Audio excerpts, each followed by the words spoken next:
£200, 6 weeks, and you must be in love with me by Thursday. Do you accept, or shall I find another actress?"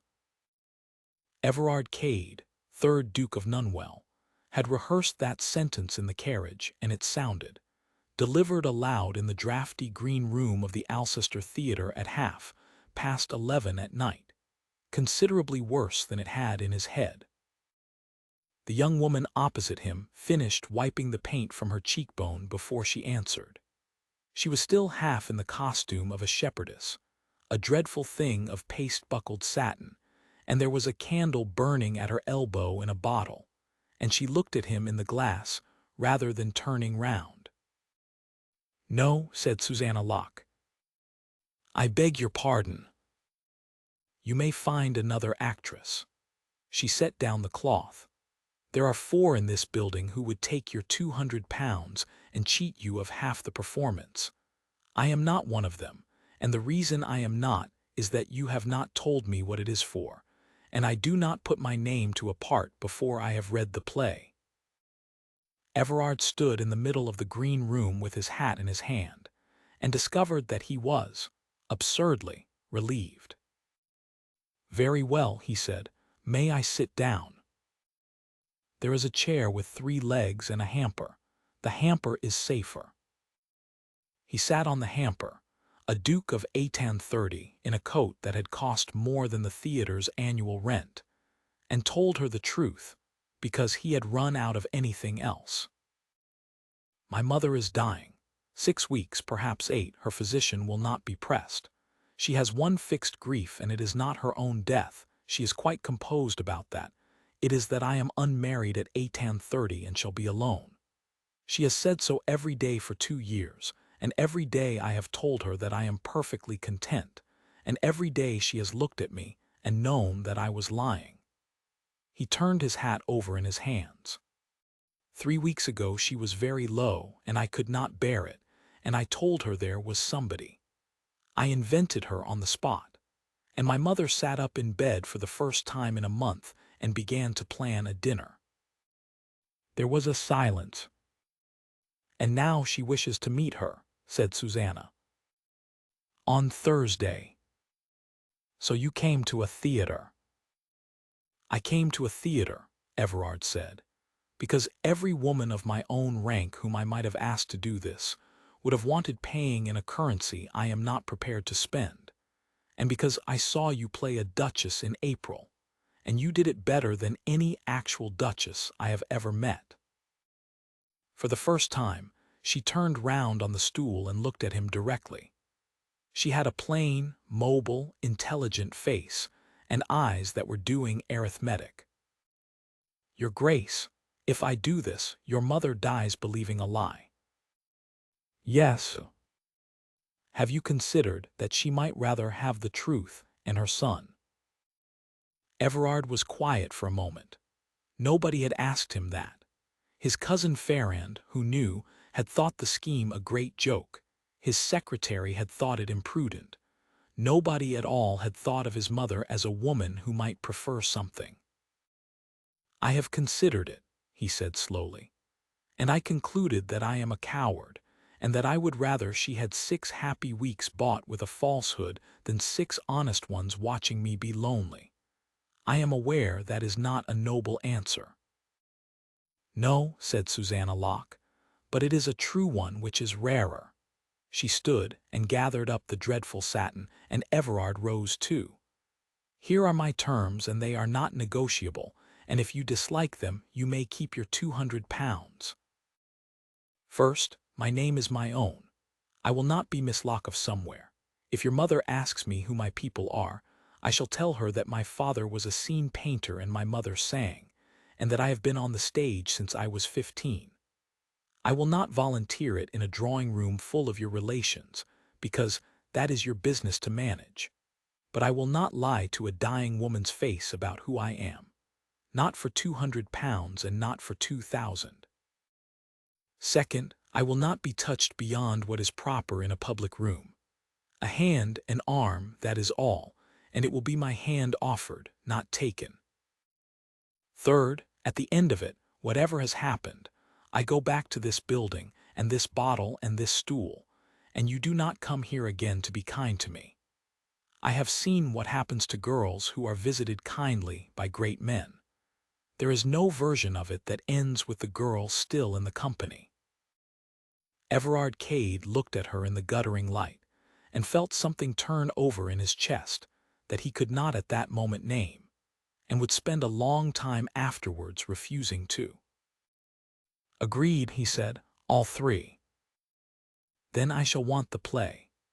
She pulled a shawl round her shoulders. Not the plot, the play, everything about her. What she reads, what she cannot bear, what she was like before she was ill, what your father was, where the sore places are. If I am to be loved by you on Thursday, your grace, I had better know what you love. Nunwell Priory swallowed her whole on Thursday morning, and Everard watched, from the doorway of his mother's sitting room, a piece of work so complete that it frightened him. Susanna Locke came in grey. She had asked for grey, and refused the modiste's blue as too pointed for a sick-room, and she did not perform at all. That was the trick of it. She sat down beside the bed and said, "Ma'am, he has told me that you kept bees, and that nobody has looked at the hives in 2 years, and I know nothing whatever about bees, so if you will not think it impertinent, I should very much like to be taught." The Dowager Duchess of Nunwell, who had not spoken more than 3 sentences together since Candlemas, talked for 50 minutes about bees. Afterwards in the corridor, Everard could not speak.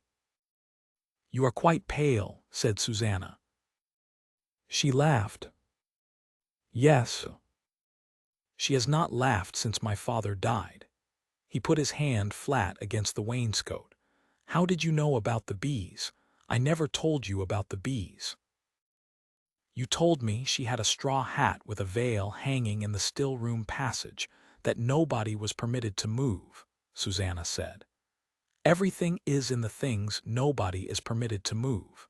It is the whole of my trade." The 6 weeks became 9, because his mother, having something to be curious about, declined to die on schedule. And somewhere in the middle of them, Everard stopped rehearsing. It happened by degrees, and he could date none of it.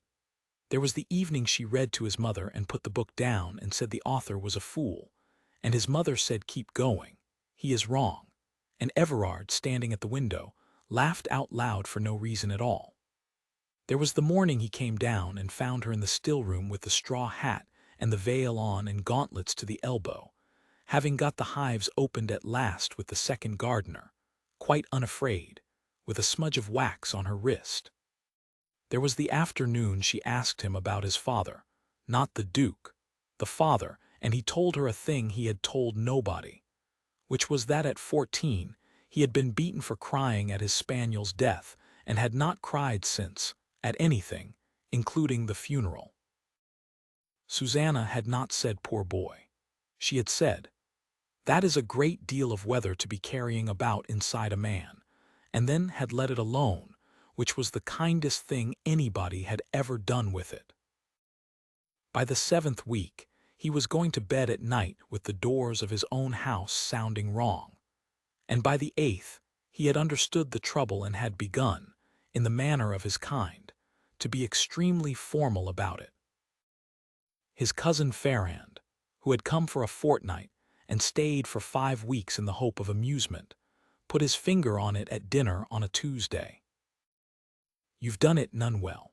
You've gone and fallen in love with a hired shepherdess." "You will not use that word in this house." "Which word, hired or shepherdess?" Farrand smiled over his glass. "It is not I who need be careful, cousin. Half the county has met her.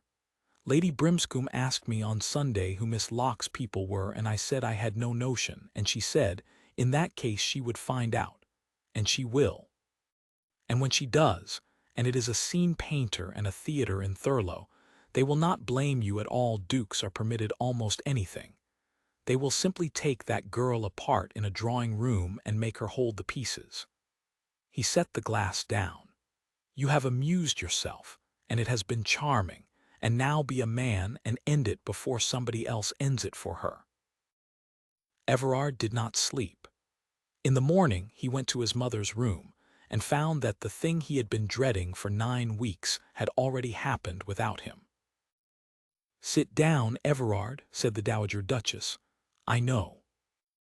"Ma'am, I have known since the first Thursday." She was propped high on the pillows, and her voice was very thin and entirely clear. A girl who arrives in gray because blue would be pointed in a sick room is not a girl who has been courted. She is a girl who has been briefed. And she told me herself in the 3rd week when I asked her plainly, and she did not blink, and I loved her for it. Everard put his face in his hands. "Why did you let it go on?" "Because you came alive." His mother's hand found his hair, the way it had when he was 6. "Because I have watched you for 2 years being perfectly correct and perfectly dead, my dear, and in 9 weeks I have heard you laugh 11 times. I counted. A dying woman has nothing to do but count." Her fingers tightened. "I am not angry that you lied to me about a sweetheart. I am angry that you were so certain nobody would have you that you had to hire one." "She has terms," Everard said hoarsely. "The 3rd is that when it ends she goes back to the theater, and I do not follow her. She said there is no version of it that ends with the girl still in the company." "Then give her a better version." "She will think it is charity, or worse, she will think it is the wages." "Then you must be very clear," said his mother, "and you must let her refuse you, and you must be prepared to bear it if she does. That is what it costs, Everard. It has always been what it costs. Your father never once risked being refused by me, and I loved him, and I was lonely in this house for 31 years.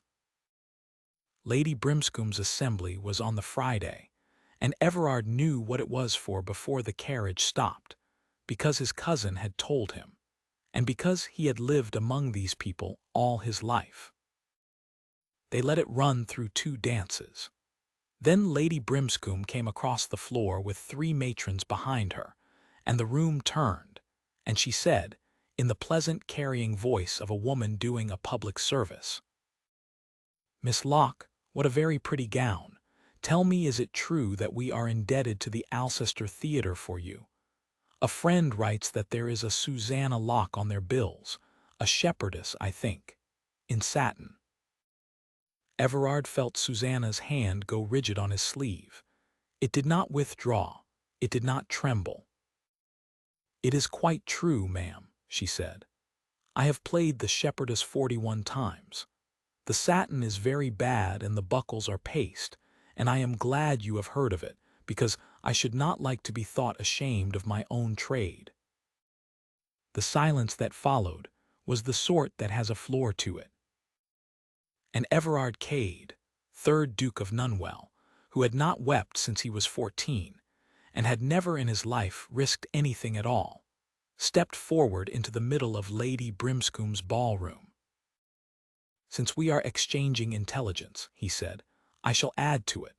9 weeks ago I went to that theatre, and I offered this lady £200 to pretend to be attached to me, because my mother is dying and I had not the courage to let her see that her son was alone. That is the truth, and every word of it is to my discredit and none of it to hers." He heard the room draw breath. He kept going. "She refused my terms and set her own. She would not lie about her name. She told my mother who she was in the 3rd week, unprompted, and she has never once taken a penny of the money. I have offered it 3 times and it is still in my desk. She has sat 9 weeks by a sickbed for nothing, and got the hives opened, and made a dying woman laugh 11 times, and I counted 2. He turned, and took Susanna Locke's hand off his sleeve, and held it in both of his, in front of 200 people. "So there is no scandal to be had here, Lady Brimscombe. I have hired nobody. What I have done is fall in love with a scene painter's daughter over a beehive, and stood about being formal for a fortnight because I was afraid to say so." He looked down at Susanna's face. "Which I am now saying, rather publicly. I do apologize. I could not think of a way to do it that did not look like the second act of something. Susanna Locke stood very still in the middle of the floor. Her chin was up. Her eyes were streaming. "Your Grace," she said unsteadily, "this is a terrible speech. It is my first. You have given away every one of your advantages in front of the whole county." "Yes." "Why?" "Because you would not let me lie to my mother," Everard said, "and I find I no longer wish to lie to anyone, least of all in a room where you are the only person telling the truth." She looked at him for the length of about 4 heartbeats. Then Susanna Locke turned her hand over in his, and laced her fingers through his fingers, which was her hand offered and not taken, exactly as her terms required, and Everard bowed his head over it. And the assembly, which had come for blood and had been handed something it had no machinery for, began, unevenly and then all at once, to applaud. They were married in November, quietly, in the chapel at Nunwell, in time. His mother was carried down in a chair, and wore the straw hat with the veil pushed back and cried without the smallest embarrassment. She lived until February. Susanna was with her at the end, reading, and stopped once to say that the author was a fool, and the old woman's hand moved on the coverlet as though to say keep going. The £200 stayed in Everard's desk for another 12 years, and then went, at his wife's direction, to the Alcester Theatre, to buy new satin for the shepherdess and to make good a roof. He never lost the habit of counting her laughs. He told her so once late, in the long room with the bees going over the lavender outside, and she asked him what the total was, and the third Duke of Nunwell said, "I stopped at 4,000 and something. It became clear I should never live long enough to finish, and I decided I would rather spend the time listening.